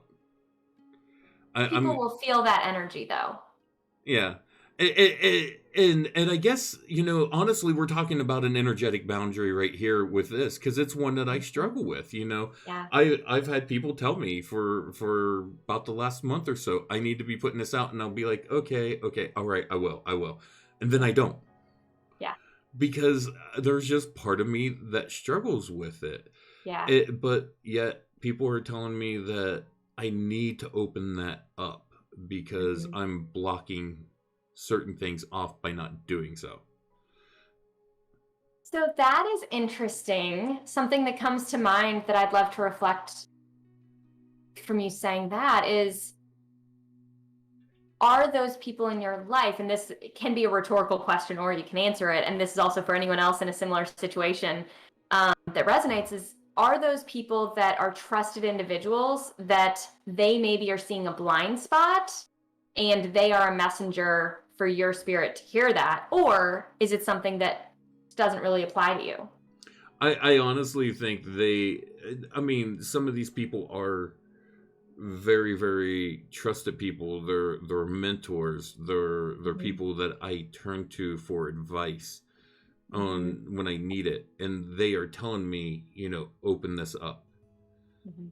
But at the same time, there's part of me that's struggling against it, and I Yeah. don't know really why. Hmm. And it's something that I've honestly really been sitting with for a while, just thinking about it. And it's not that like I said, I have enough to pay the bills and to Mhm. do the show and stuff. And so, I'm not loaded financially by any means. Mhm. Uh, but like at the same time, extra finances wouldn't hurt. Yeah. It would allow more opportunities to come in. I and Yeah. I and I know this, but yet for some reason I struggle with it. Yeah. Well, and one of the wording that you used of like a paywall, which I get that wording resonates with me. What if it's just not a paywall, but it's an offering of like, if they, it's And not that you're that's necessarily what putting it they behind. right, and that's what they tell me. Set it up as a donation. If someone wants to donate, they can. If they Yeah, and I'm one of those people that I love donating to people that I like watching and consuming their content. Mhm. I mean, there will be times where like somebody will pop in my head that I watch their content and I'm like, oh, and I like go to their profile and I see if they have like a PayPal or Venmo, and I'll send them like a few dollars because I'm like, oh, I just smiled because I thought of something that I saw the other Yeah. day from them. And it's funny because I have no problems doing that with some of my friends on Twitch who I watch on a regular basis. I'm like, oh, I'm going to go subscribe to their Twitch channel this month, Hmm. or I'm going to send them, a few bits, Yeah. and on Twitch, bits are like, I think they cost you like a penny per bit or a little more than Uh-huh. that and stuff. So I mean, they're when you send someone 100 bits, I think you pay like $1.40 for 100 bits, and that person gets $1 out of it. Yeah. And Twitch gets their little cut and stuff. Uh-huh. And so, sending something like that, and it all adds up, to be honest. But at the same, Yeah. but at the same time, when it comes to me, since I started doing this show, for some reason, I've had trouble with that, and I don't Mhm. when I was doing the gaming streaming and stuff, you and me talked about that earlier before the show. We discussed that a Hmm. little bit. I had no problem with that. Yeah. Someone came in and subscribed. Hey, cool, subscription, awesome. Hmm. They get access to the emotes and stuff that I have and different things. And then, oh yeah, cool, awesome. But something shifted in me where I didn't want that now. Hmm. I don't do this for that reason. Even back then I Hmm. wasn't really doing it for that reason. I was doing it for the fun and the community and stuff. But if that Hmm. came through, then oh hey, that's just, icing on top of Hmm. the cake. Yeah. And now I don't know why, but I struggle with that. Yeah. That's interesting. Yeah, and I don't know, because I've had trouble Hmm. even putting it out there. I've went through the whole process of setting things up for people to be able to do so, Yeah. but I struggle even putting it out there. Hmm. Yeah. That's really interesting. And I wonder, if it's something that is an opportunity for you to kind of work through and heal, or whether that's something that for some people it would be the right path. And for you, for whatever reason, maybe it's not, who's to say? But that's interesting. I would invite you to do some more introspective work in there, because I find that money holds a lot of opportunity for some deep work. Well, and it's funny that you said that, because one of the people that I talked to early on about this, one of the first things she told me is you need to look at your traumas that you have around money. Yeah. You know, Yeah, I do a lot of emotional healing work with money, where it's more like almost talk therapy than energy healing. We do energy healing, but that's kind of a different kind of thing we're not really talking about. But there's there's often a lot there with money stuff, and we don't need a lot. And I've worked through so many of my different phases of not only how much I charge for services and for programs, but also how do I talk about it? Because there's this whole like clout thing of like, well, are you respected if you don't charge money for it? Or are you respected if you charge this high amount for it? And is there a responsibility to do, there's all of these well, different things around it. it's almost like money has become such a taboo topic and discussion. Yeah. And I mean, at the end of the day, the way our society has set itself up is you need it to survive. You do.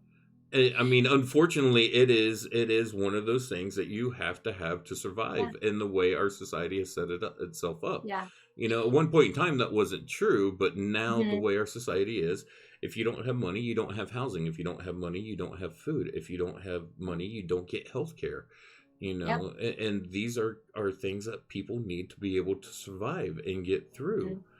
And so it becomes such a weird thing, and there's so much prestige is set around Uh-huh. of, oh, you make this much money, you're in this social class, you get this, Yeah. you get that. And or, oh, you don't have a lot of money, so you're in this lower class, and and the way society has structured itself like that, to me, is so, it doesn't make sense. Hmm. It doesn't. No. I struggle with that at times, and I think that's where some of that comes in. Is Yeah. I the concept of money, even I struggle with at times. I understand the concept of money. I understand capitalism, Uh-huh. and I understand Yeah. the different aspects of it. But you know, if I have knowledge that I can share with someone, Uh-huh. I feel that I need to share that with them if they are Mhm. willing to sit and listen. Yeah. And that I shouldn't tell someone, okay, if I can educate you, you need to pay me this much money a year to Mhm. educate you. Like going to college. I Mhm. mean, look how expensive it is to go to Mhm. college. And, but, here we are paying thousands and thousands and thousands of dollars a year to have people educate us, where, a couple hundred years ago, that knowledge would have just been passed down freely. Yeah. But energy is also a flow of energy. Our money is a flow of energy. Yes. And so it's easy for it to get icky, and it's easy for it to feel weird, and for it to become a taboo topic. And it's interesting, like when I talk about money, because I feel like I'm very comfortable financially, and I feel like I'm incredibly abundant. And I live like right at the poverty line, like maybe a little even below, but I feel so fucking abundant. And I'm like, especially because I travel to third world countries a lot. And I mean, then I'm here and I'm like, there's literally fresh water. We have access to fresh water. Like, what? And I'm like, and like, there's just these things that are mind blowing to me. That we got electricity. We're sitting in air conditioned, houses and we have heaters for the winter time. We're warm or we're cold, depending on the time of the year. And then then you look at other places and you're like, oh. Honestly, that reminds me of this weekend. I went out to my father's. I was out there at his house, and we were sitting there, and I just smudged my glasses. Hold on. And he was watching some stuff on YouTube, and one of the things he was watching was about Cameroon, in Africa, and it was showing the struggles of them traveling from one town to another, because their roads are literally just a dirt path through a jungle that are full of ruts. And, they may have 20 or 30 people piled onto one little minibus trying to go through. It will get stuck in a mud hole. And, what would normally the distance that they're trying to travel, like normally in this country, we'd say, oh yeah, that'll take us an hour or 2 hours. They're spending literally all day trying to travel that distance through these horrible, terrible roads. And it was really interesting watching that and thinking, okay, well, these people make this happen. They make this work. They struggle through this, and they do so with so little. And then here in this country, we have such an abundance when you look at things like that. But, people may complain of, well, I really wanted to go out to eat this weekend. I don't have the extra $20 to go out to eat. And, so life's shit. Mm-hmm. I love talking about money. And I also love to lovingly redirect people to the just dripping privilege that we have. Absolutely. I mean, it's just like, I get like, I almost don't have the words most of the time, because I am just like it's just an overwhelming of love and abundance of everything that we have. Mm-hmm. And I think that what's really interesting is that I can feel that in America with things like clean water, and because I have my basic needs met financially, and for all of these reasons. And I recognize that that's fucking privilege, because I just happened to be born here with privileges. Like I've lived a privileged life, and I like being able to talk about that now, especially in the world of like manifestation. I'm like, is it manifestation or is it privilege? Let's just be real there. But I love that I can also access a lot of that abundance feeling when I have no money, and when I am somewhere in a rough situation, and that when I am places that are lacking a lot of what we in America would call abundance. Like, I love connecting with those people when I travel, and connecting to what that abundance feels like to them. Like this beach right here is a place that I travel to, and the ancestors, I love that picture, because the ancestors there are just like, it's a beautiful they're like picture. My family. I've been drawn to it, looking at it the whole show. Yeah, it's absolutely incredible. And the abundance there is just so different from what the people that live there see. And I mean, the coral reefs, and like there's all of these things that it's like the abundance of the beauty of those things, even when the basic needs aren't met of the people that live there. Right. And when I'm there and I don't have, all of these amenities that I'm used to here, but look at it. And Right. like it's that same feeling. And I love that through a lot of the healing work that I've done with money and the energy of money, I've been able to kind of feel the energy of money and financial abundance as so similar to so many other types of abundance. And it still gets tricky because there's capitalism and there are all Mm-hmm. of these other icky things mixed in with it. And there's the decisions of, okay, how do you price things within a business, especially if it's healing and you want to help people and all that stuff. But it's also an energy, Right. and honoring that energy the same way that you honor other energies. Right. And see that I get you really touched on it is how do you put a price on this? Like Yeah, I can't put a price on this show. I yeah. can't. I can't put a price on this conversation that we just had. The Mhm. conversation that you and me have been having, we're at an hour and 50 minutes in the show. Uh-huh. So for almost the last 2 hours, we have sat Uh-huh. here, and we was even talking a little bit before the show. We talked a Mhm. little bit earlier on this afternoon for Uh-huh. just a little bit briefly too. This conversation's priceless. Mhm. I Yeah. could not put a price on this. If someone came to me and said, "Hey, Josh, I want to take back that conversation that you had, and I'm willing to pay you for it." Yeah. I couldn't say, "Oh, X amount of money is what it would take," Uh-huh. because you can't quantify that Yeah. with money. Mhm. You can't quantify the experiences of sitting with someone and having a conversation and spending time with them and sharing knowledge and sharing wisdom and going back and forth with someone. You can't quantify those things, yet our Mhm. society wants to put a price on everything. Yeah. And it becomes a struggle. Yeah. Mhm. Yeah.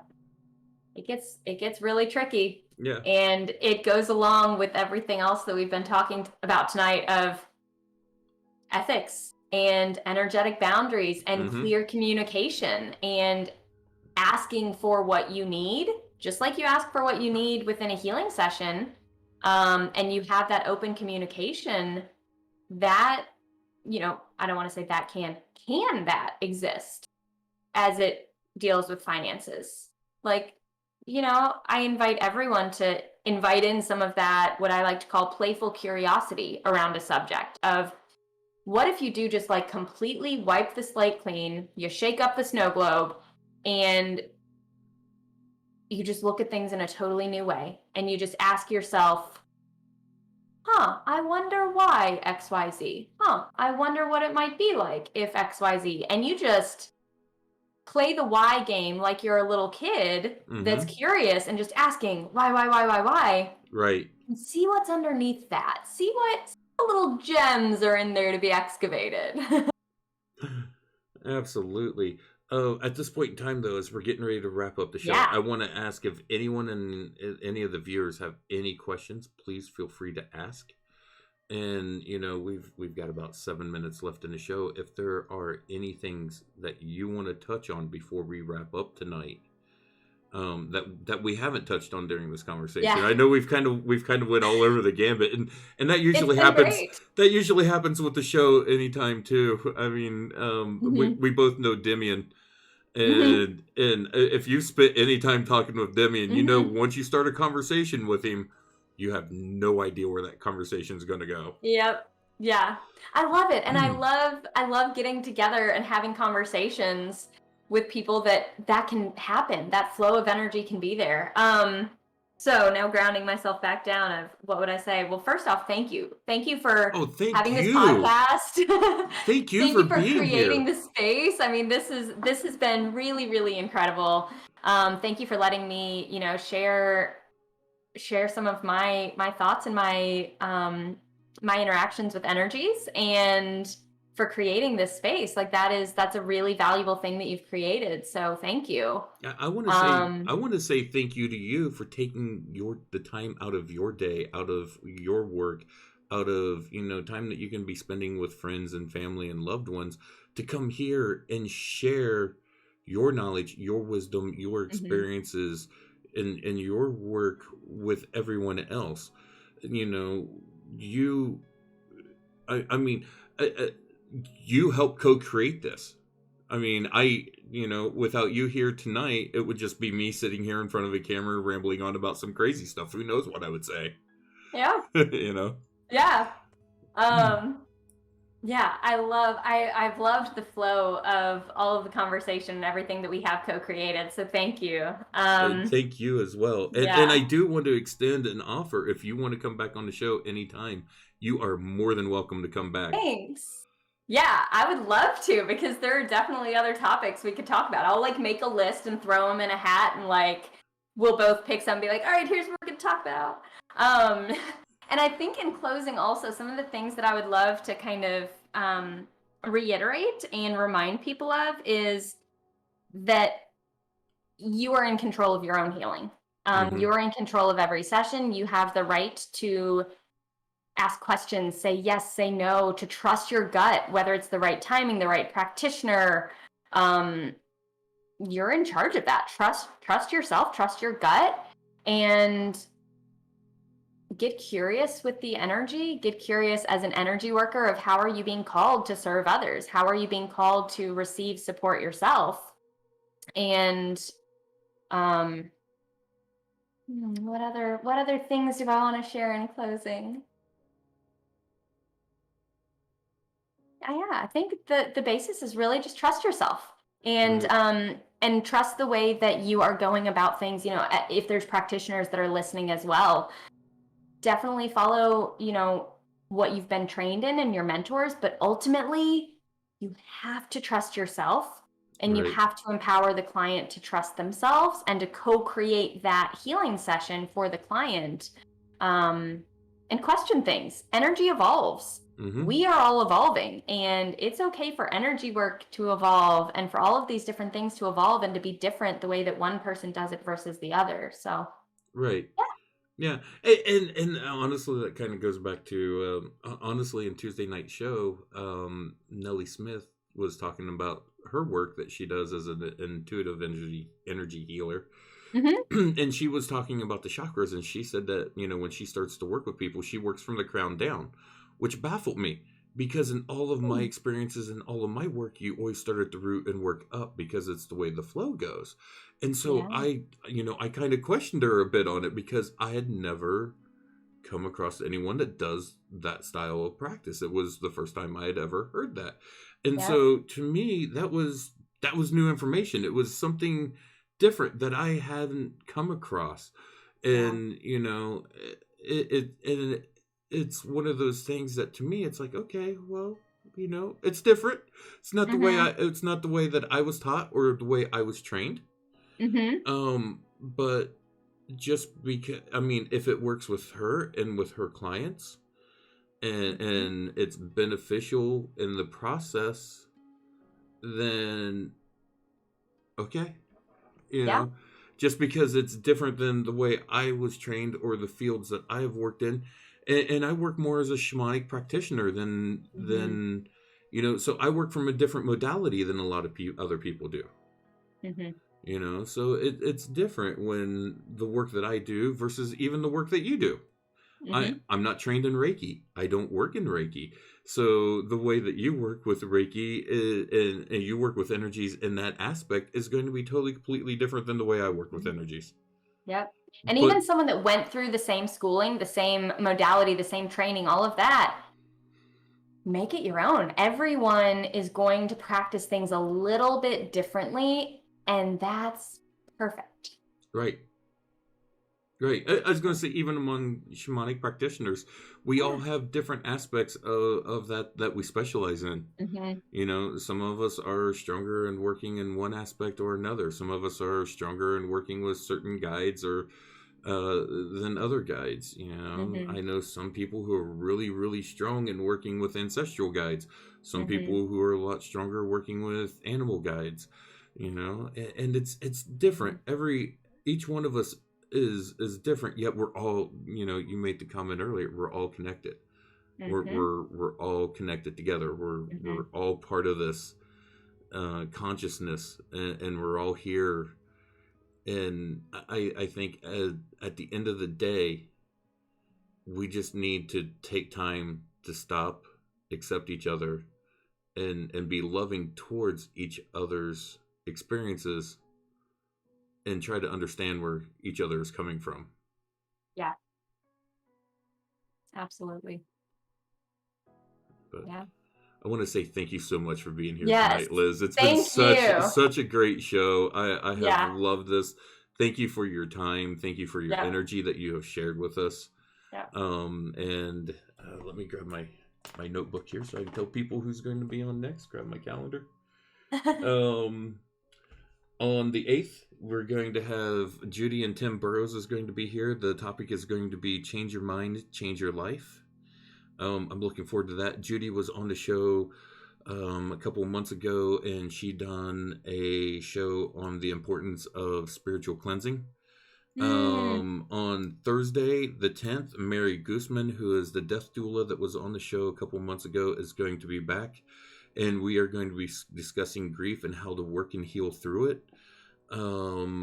I have a good friend of mine. I need to verify that he's going to be on the 15th because of his work schedule. So I'm not going to go into that show yet. I'll let you guys know later in the week. I don't want to say what we're going to talk about and everything and then not have that line up for that night. But on the 17th, Melvin Nix is going to be back, and we're going to continue our discussion on what is energy. We started off with just the basic show on what is energy. The last show we talked about chakras, and I don't know exactly what all we're going to go to in this show. I know he's discussed talking about, you know, some Reiki work and stuff along those lines, and some other different energy work.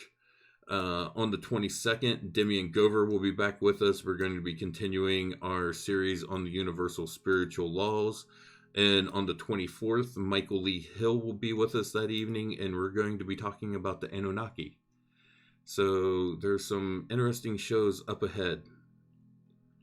So thank you once again for being here tonight, Liz, and just giving us your time and sharing your energy with us on the show this evening. It's been such a pleasure. Yes. And we will be back on Tuesday evening with Judy and Tim. So we will see you guys then. Awesome. Thank you so much. Thank you. Good night. Good night.